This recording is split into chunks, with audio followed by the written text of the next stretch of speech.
All right, welcome in LSU baseball fans.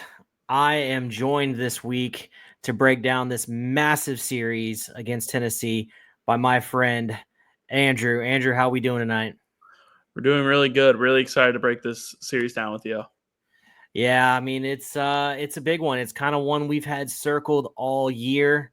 The last time I was there, the last time these two teams met in the box, and that was an absolute incredible series back in 23. Um, I'm kind of jealous that you're going to be there this weekend. I will not be. I will be at the Texas A&M series just because that's local to me. But I wish I could be in Baton Rouge with you, man. Same. It would be really awesome. Yeah, but let's go ahead and dive into this, man. We're talking about two of the premier teams in the SEC this year.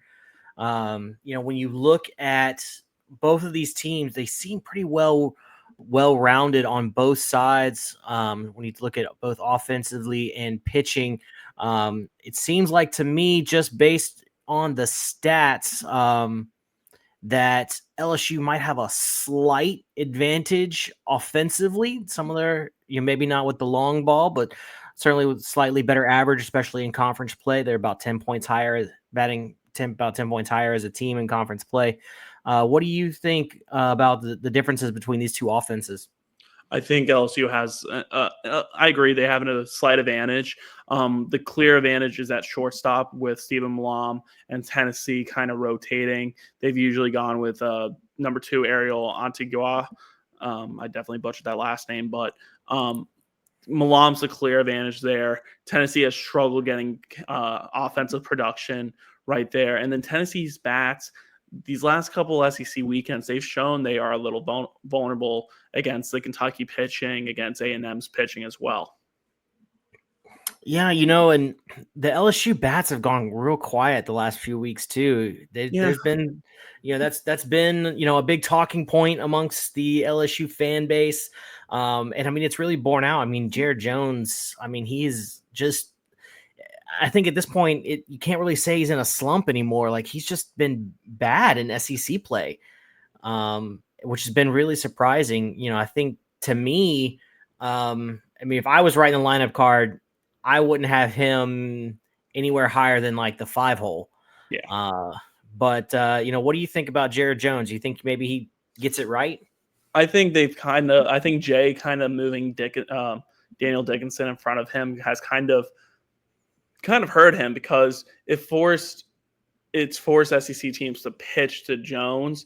Now with Dickinson above him, they don't have to pitch to Jones, but Jones has been getting himself out. If you look at some of his at-bats in the Alabama series, he just didn't look comfortable up there. And granted, to the Alabama pitchers, they did execute some of their pitches on Thursday night last week. It was a little bit of an umpire show there, but he's been getting himself out. I mean, Ethan Fry has done a very stellar job hitting in front and behind him all year. I agree with you. I think moving him down, it sounds crazy right now, but I think I agree. I would have him hitting 5th in this lineup right now. Yeah, I think if I was making the lineup card, I'd have Curriel and then Stanfield behind Curriel, and then Dickinson and Fry, and then Jones. I think is how I would stack up that with Braswell in the 9 hole to turn the lineup over.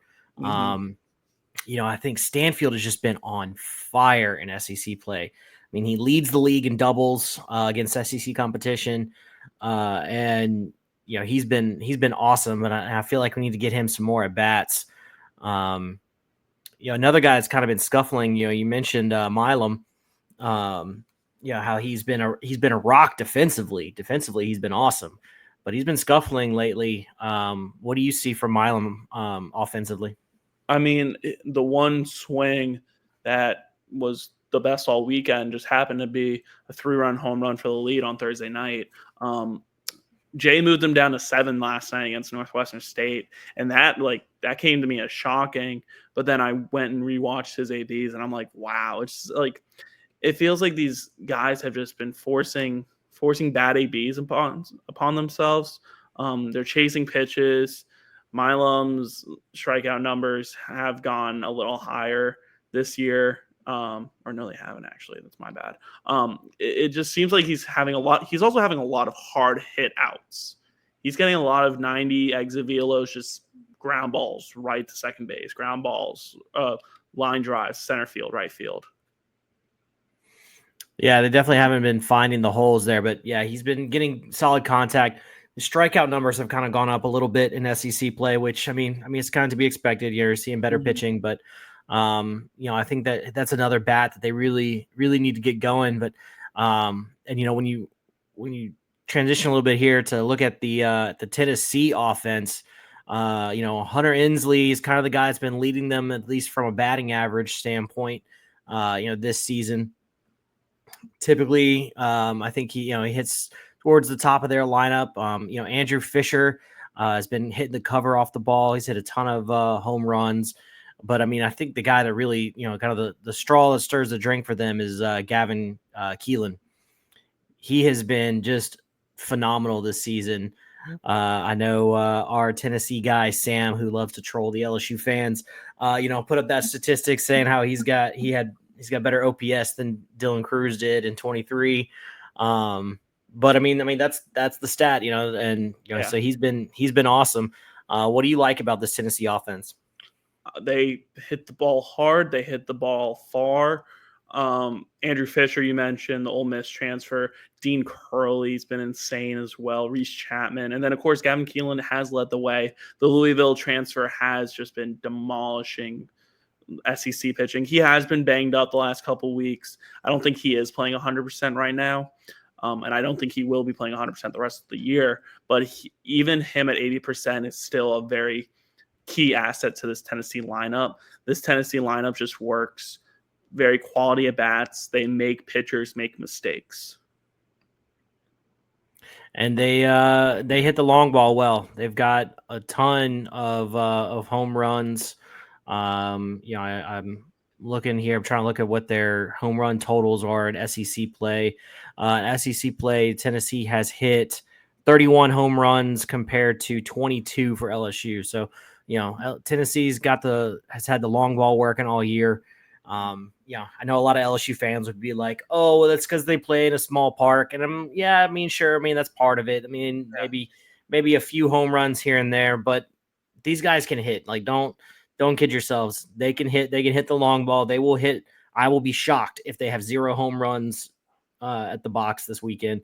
Yeah, I agree. The wind has to be howling 50 mile per hour straight in for that to happen, I think. Yeah, for sure. But I think what comes along with that, or what generally comes along with a lot of the power numbers, is the strikeouts, and Tennessee doesn't strike out a whole lot. In SEC play, they have 153 strikeouts. LSU has, compared to LSU, it's 151. So they don't strike out a ton. They hit pretty good average. They're averaging 272 compared to LSU at 281. Now these are in conference play only numbers, so everything's going to be kind of a little bit down from if you were just looking at overall numbers. So I feel like the offenses are pretty well even, but then you look at the runs scored. LSU has scored 115 runs. Tennessee has scored 119. So the we said that maybe LSU had the slight advantage, but it's very slight. These are pretty evenly matched offenses. How do you think this series is going to look offensively for Tennessee? I think if they execute their at bats, if they attack early like they have been all year, I think they're going to struggle against Cade. I think Cade's due for a bounce back.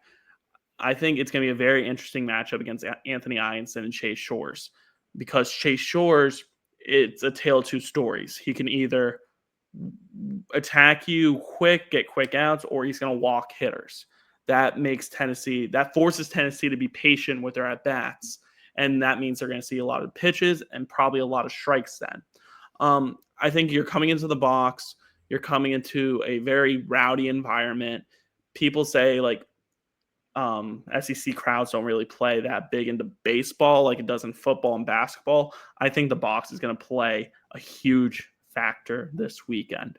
I see this Tennessee. I don't see this Tennessee team going crazy. I see this Tennessee team like they're gonna struggle this weekend. Yeah, and you mentioned that about one of the main things that I feel like the pressure of the box, Mm-hmm. having 13,000 screaming fans at you. I think where that really shows up, one of the ways it can is defensively. Yes. And Tennessee has not been great defensively. They're fielding 970 in SEC play, which is not great. I mean, LSU by comparison is fielding 982, which is really kind of where you want to, 980 plus, right? That's kind of the floor. That's where you want to be.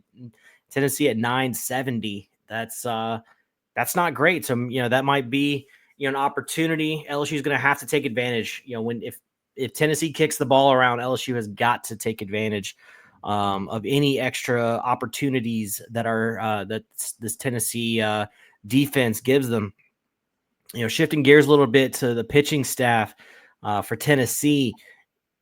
Obviously, they are led by the man Liam Doyle, another Ole Miss transfer, and he's been awesome. I mean, 2.48 ERA, 104 strikeouts, only a 154 batting average against. I mean, that's insane. Again, our friend Sam, who likes to troll the LSU fans, he's been making Paul Skeens comparisons to Liam Doyle all season. I feel like that's a little premature, but it gets the people talking on Twitter. But that's not to take any away from Liam Doyle because he's awesome. He's gonna be awesome Friday night in the box. What do you? How do you think these LSU hitters are gonna be able to attack Doyle? I think they need to do what Florida did against Liam Doyle earlier this season, earlier in conference play. They need to force Liam Doyle to get deep into counts. They need to work a lot of counts, which LSU does a good job at that at times. At times, they have very uncompetitive at-bats. We saw it early, the first 4 innings against Alabama last Thursday. Those at-bats are so uncompetitive that Ashton Larson comes in and just finally a competitive at-bat, and he gets rewarded for it. Liam Doyle, he's going to strike out a lot. He's going to try and strike out a lot of guys. LSU's got to be patient, foul pitches off, make him execute, make him be perfect. Because being perfect as a pitcher is very hard, especially in the SEC, especially at the box as a visiting pitcher. It's going to be very hard for him to get LSU hitters out, I think. I think we finally see a Liam Doyle is human moment this weekend. Yeah, I mean, LSU has hit frontline pitching pretty well. I mean, you look at Jared Spencer at Texas, LSU got plenty of hits off of him. LSU wins that game. You look at what they did to Kyson Witherspoon against Oklahoma, Pico Khan at Mississippi State. I mean, they've hit all of the frontline pitchers, in the SEC. So yeah, I feel like there's certainly opportunity against Liam Doyle. He's not unhittable. He is gettable, I guess is the better way to say that. And then you look at their number 2 starter, Marcus Phillips. He's been really good too. I mean, he's got a 209 batting average against, 62 strikeouts and 48 and 2/3 innings. He's only walked 17 batters. What do you see? What can we expect from Marcus Phillips? I think he is a literal carbon copy of Anthony Ianson. So Saturday is going to be literally the same pitcher on the mound, it feels like. Phillips has kind of struggled in SEC play this season, but when he is on, he has the potential to be one of the best pitchers in the SEC. He's going to be mid to upper 90s with the fastball. He does strike out a lot of guys as well, but the minute something goes wrong, it feels like for him, it kind of spirals out. So if LSU can manufacture some walks, put some pressure on him, force that Tennessee field to be perfect fielding wise, I think he can easily spiral out too. Yeah, and then when you look at their 3rd starter, that's been kind of a revolving door. Kind of, I would expect to see TBA on there when the pitching matchups get announced. We're recording this Wednesday night. The official pitching matchups have not been announced, so I would expect to see TBA. That's what Tennessee's been doing, pretty much all year with their third starter. But there's a few candidates for that. Just kind of looking at who's gotten the most starts. I think some of these are going to be over the weekend or on the midweek starts. I think Tegan Coons he's got 7 starts on the season, but I think those are mostly in the midweek. No, Not he's been their Sunday starter last couple weekends. Okay. Yeah, then correct. Yep. So I guess we could probably see freshman. Tegan Coons. He's got a 242 batting average against 23 2/3 innings, just 24 strikeouts. So about a strikeout per inning. And 10 walks, though, is kind of high for a frontline SEC pitcher. So that's something to definitely watch for on Sunday. But it's not like LSU is going to be LSU has similar issues on Sunday. So what do you think about that Sunday pitching matchup? I think it has a potential to be a very long day for both pitching staffs. Last weekend, Coons got the early plug. He only went 2 2/3 because he did walk 3 guys. He's a very pitch to contact guy. He gets quick outs. Against Alabama, I'm pretty sure he went 5 innings on like 60 pitches. He gets quick outs. When that doesn't go his way and he ends up getting into these deep counts and good lineups like Kentucky start seeing more and more pitches, they see more and more damage happening. I think it's just going to be a very long day on Sunday for both bullpens. We see Tony V usually goes to Brandon Arvidsson right out of the gate after Coons if he doesn't already throw. Someone I also think we can see this weekend is AJ Russell for Tennessee, who is coming off of elbow surgery. They've kind of been easing him back in. I think we see AJ Russell maybe follow up Coons and get 2-3 innings of work in. That would be interesting. He's got 4 appearances on the season, 5 2/3 innings in those appearances. And I mean, AJ Russell, the talent level is as good as there is in the SEC. As a pure arm talent. But like you said, he's coming off, elbow surgery. But I mean, he's another one of those guys that Tennessee just always seems to have at least 2 or 3 of that throws 100 miles an hour. And just like it's incredible what Tony V and Frank Anderson have cultivated up there in Knoxville with these pitchers. And then another guy that I think you're pretty much guaranteed to see this weekend at some point is Nate Snead. Typically he's going to be coming in the back end of the bullpen. He's only got 3 saves on the season. Tennessee doesn't have. He's the closest thing to a closer I would say Tennessee has. Like I said, he's only got 3 saves. Next closest guy is Tanner Franklin with 2 saves. Yes. But Nate Snead is a experienced pitcher. It's his junior year. He's pitched 34 innings, so he's by far the most used from an innings standpoint. He's their most used arm out of the bullpen. So who else do you think in this pen that we might see this weekend? Nate Snead, Dylan Loy, Tanner Franklin, as you mentioned. Those 3 mostly. You mentioned they don't have a lot of saves. That just goes to attest to how good this Tennessee lineup has been in either big blowout wins or Tennessee just losing. Tanner Franklin, he's my big guy to watch out of the bullpen this weekend. Nate Snead has been phenomenal. Dylan Loy has been phenomenal. But Tanner Franklin is a guy they go to a lot, and he has not been that good the last couple weekends. And he's a big reason why they struggle out of the pen, and that's why they get into these big innings. That's why A&M got into these big innings. That's why Kentucky's gotten into these big innings. Yeah, LSU has definitely been one that is capable of the big inning. They've put up some big innings against, in pretty much any game they won. That you can look at one inning at least where they just exploded for 3, 4, 5, runs in an inning. So they can certainly string those hits together. So it seems like there might be some opportunity. Maybe this back end of the bullpen, maybe not quite as good as maybe we've seen maybe some in the past. I mean, there's no Ben Joyce back there, but they've still a very good pitching staff. I mean, when you just look at it cumulatively, as a staff in SEC play, they're at a 4.59 ERA, which is fourth in the league. LSU's second in the league with a 4.41 ERA. Just as an aside, just because I'm looking at this and it's so ridiculous, Texas leads the league in SEC only pitching with a 2.96 ERA. That's crazy. It's crazy. Yeah. Max Wiener's gotten that.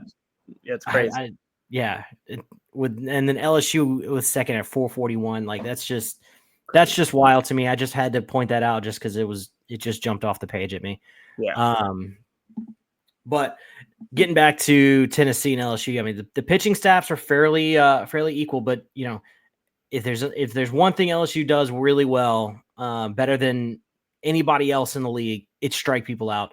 LSU has 200 strikeouts on the season as a staff in SEC play only, and that's far and away the most of anybody. The next closest is Tennessee, though, with 187. Or no, actually, I take that back. Arkansas is the next at 193. But Tennessee is right up there, too, in the strikeouts. But I think what worries me about Friday night against this Tennessee lineup is Cade Anderson has given up 12 home runs on the season. Yeah. When you look at what happened last Friday, I mean, he gave up 5 runs. Pretty much, I think all of them came off of a home run. Yep.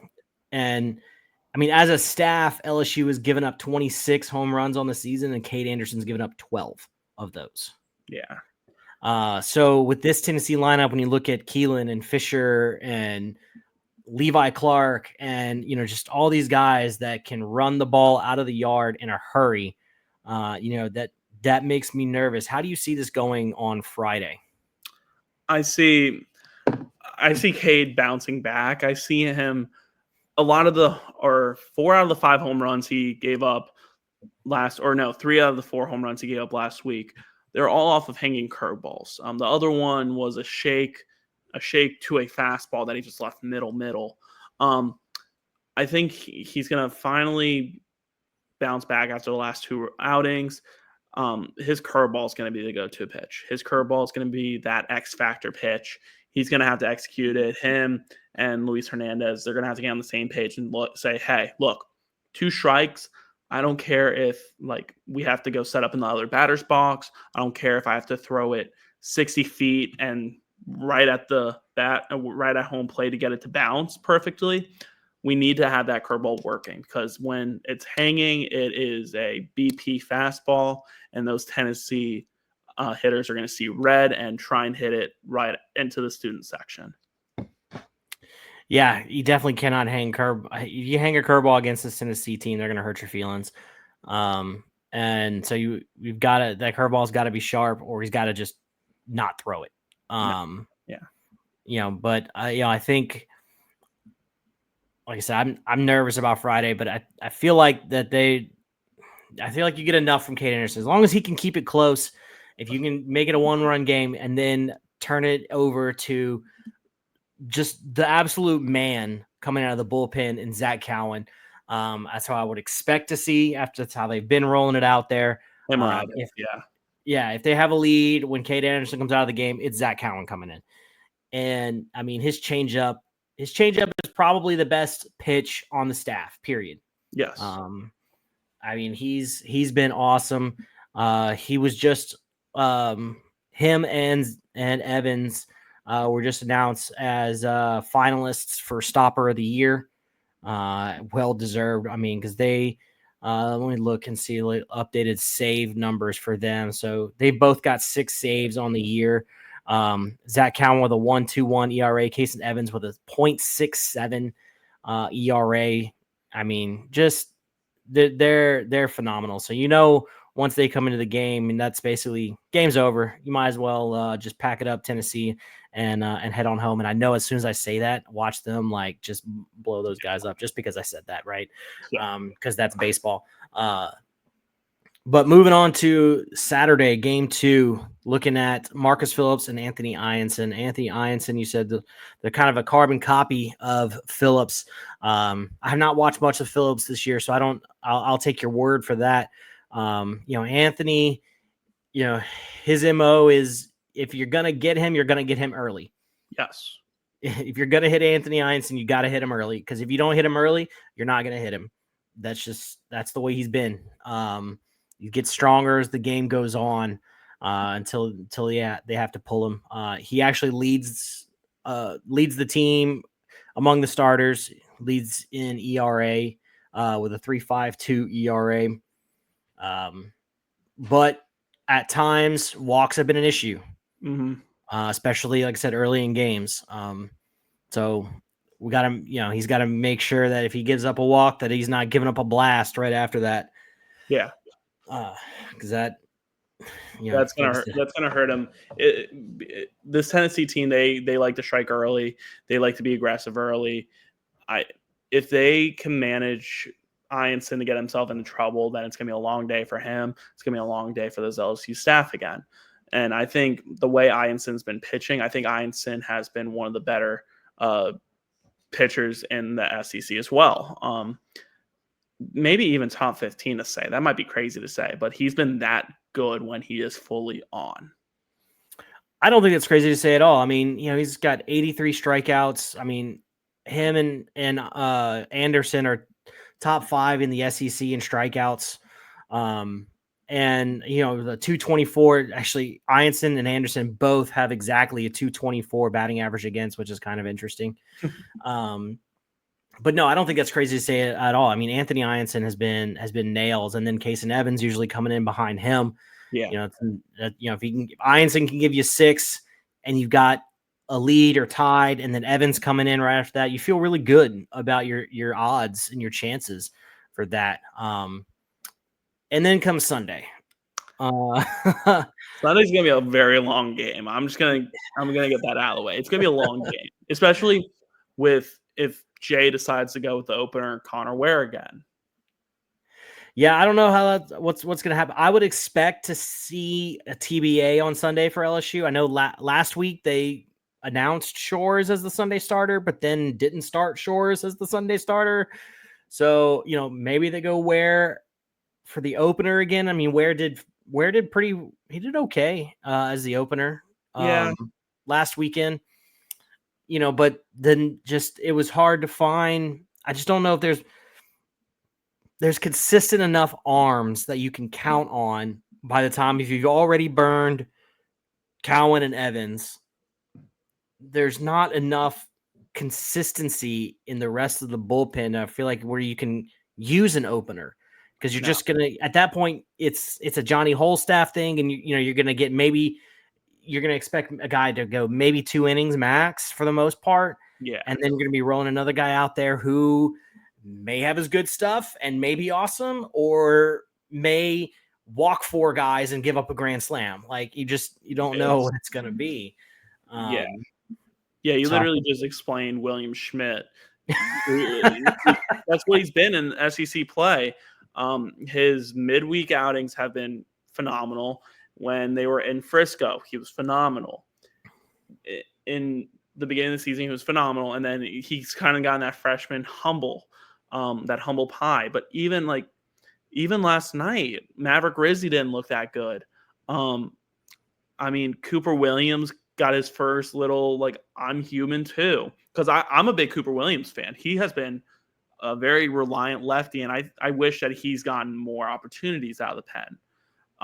But when you have Connor Ware and DJ Primo as your other lefties, it's kind of tough. Primo has been inconsistent. A lot of these bullpen arms have been inconsistent, and that's what scares me about the back half of these games against Tennessee, especially if Kason Evans and Zach Cowan come out and lay an ugly one for once. They're due for a regression in one of these outings, and I hate to say that it might be this weekend, but Tennessee might be the team to finally know what that changeup is. Yeah, I mean, That is an unfortunate. I don't know. I don't want to say reality, but an unfortunate possibility. Yeah, Evans and Cowan they may be due for a humbling, but I sure hope not. But Yeah, if um, but yeah, I mean, you look, yeah, Rizzy did struggle. Jaden Newt was pretty good when he I thought he started the was solid. game. I thought he was solid. That rain delay kind of, Yeah, but that kind of derailed him. nothing went right for LSU. Let's just say that. Yeah. Connor Binge, I feel like has been one of the more if not, I think him and Ware have been the two most disappointing seasons so far. For me, I mean, Connor Ware, there was so much hype for him coming into the season after fall ball. Everybody I talked to, because I didn't get to see him in fall ball, but everybody I talked to on that coaching staff said he was the best pitcher. Yeah. Not best relief pitcher, not best, whatever. Like he was the best pitcher in fall ball.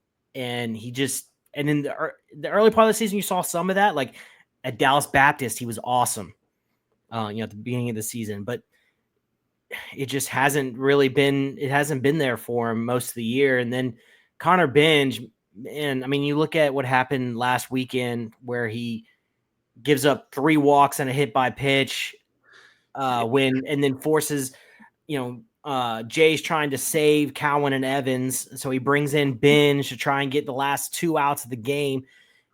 Binge gets 1 out, walks 3 guys, hits a batter, and then Jay ends up having to bring Cowan in anyway to get the last out. Now, luckily, Cowan only used like 3 pitches to do it, but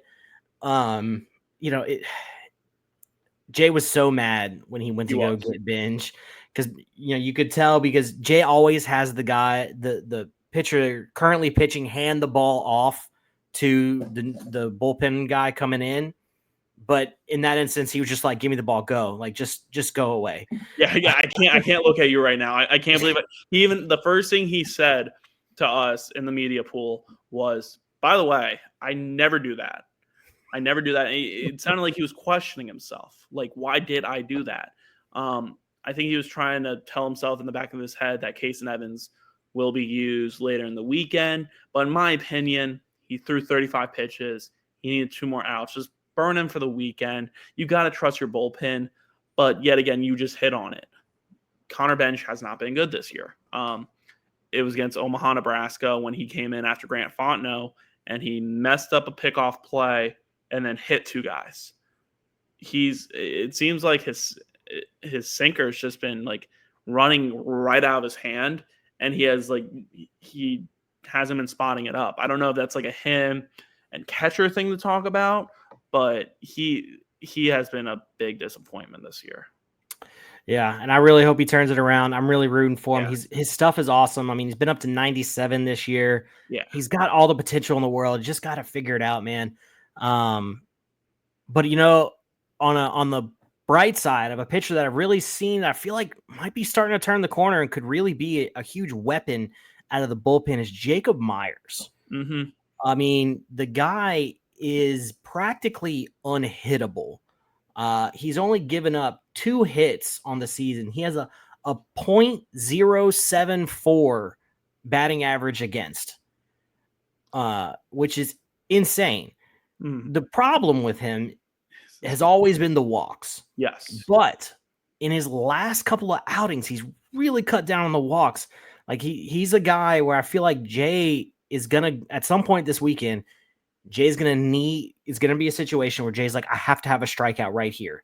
He's going him. He's going to go to Jacob Myers. He absolutely is. He did that last week after Cade. He went straight to Myers, and it feels like Nate Yeskie and him have kind of figured out what Myers needs to do. Attack with the fastball, literally say, hey, you throw 96 to 98, you're going to hit 100 here and there. Attack with the fastball. Make them hit it.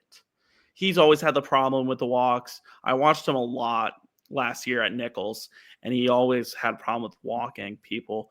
But his fastball is one of the best fastballs on this LSU staff. If he can execute and just attack that to the Tennessee hitters and then flash the curveball, flash his changeup, because this LSU staff, props to pitching coach Nate Yeskie, they make every one of these guys throw really good changeups. That is like a priority on this staff. You need to have a really good changeup because if you don't have your fastball, you can go to your changeup and get ground balls a lot. So I'm really liking the way that Jay Johnson's been using Myers. I thought he used him very good last Thursday. Granted, it was a 1-out situation, but I think he's going to have a very big role this weekend and in the future this year. Yeah, I mean, absolutely. I think they're going to keep expanding his role, and I feel like he can really be an X factor for this team. Heading down the stretch and into postseason play. But it's come time. We got to make an official prediction. So, Andrew, what is your official prediction for how this weekend's going to go? The first time I was on here with you, I said it was going to be a sweep, and they ended up sweeping. I don't think it's going to be a sweep this week. Sadly enough, I think the Tennessee Volunteers are a good enough team to come to the box and win a game. They're only going to win one, though. I think the LSU Tigers are taking 2 out of 3 this weekend. Man, I hope you're right. I don't feel as confident as you. Friday night makes me nervous. Yeah. Kate Anderson against that lineup that loves to run the ball out of the park makes me nervous. So Yeah. I think Tennessee takes 2. I think they take Friday and Sunday. And I think LSU wins Saturday. That's kind of how I think it plays out. I hope I'm wrong. The last time I picked LSU to lose a big series was Texas. And I ended up being right about that. So I hope I'm wrong this time, but we will see. Either way, whatever happens this weekend, it's going to be an absolutely electric atmosphere at the box. I'm really jealous of you that you're going to be able to be there. And I hope you enjoy it. I know it's going to be awesome. Perfect. Thank you for having me on, Alex. Yeah, anytime, man.